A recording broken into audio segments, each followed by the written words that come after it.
a village there lived a widow named Mbok.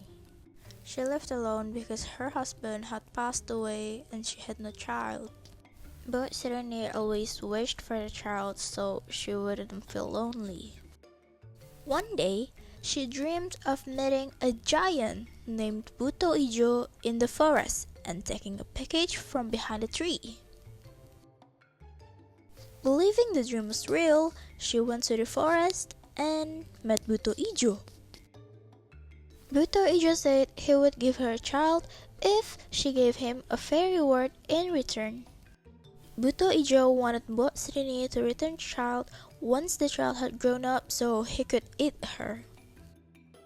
Mbok said yes. Then Buto Ijo gave Mbok a package and told her to take care of it.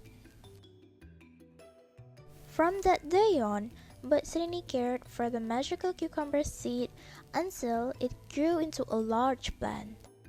When the golden cucumber was fully grown, she opened it and found a beautiful baby girl inside. She named the girl Timun Mas.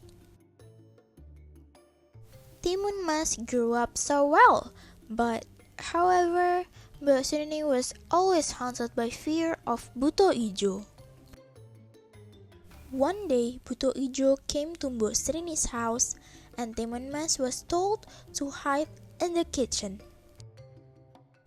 By Mbok cleverness, she said that Timun Mas was still too young to be eaten and asked Buto Ijo to wait 2 more years. After that, Buto Ijo returned to the forest. Later that day, Mbok dreamed of meeting a hermit behind the mountain who told her to send Timun Mas to find him. After traveling for a few days, Timun Mas finally met the hermit. The hermit gave her several small packages and told her to throw them one by one whenever Buto Ijo chased her. Not so long after, Buto Ijo returned and demanded Timun Mas to come out.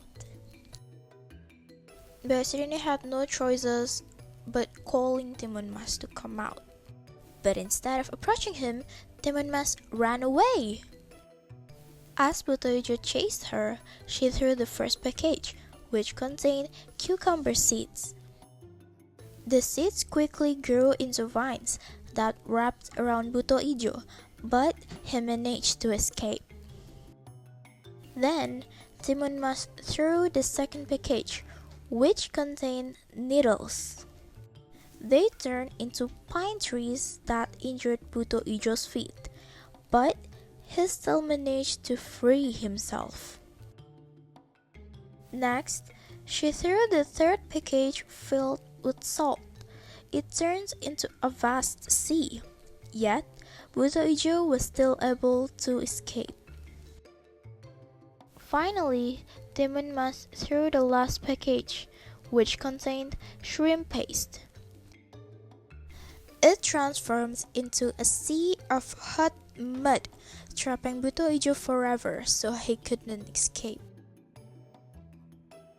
Timun Mas returned home to Mbok, who was crying with worry. They hugged each other tightly, and from that day on, they lived happily ever after.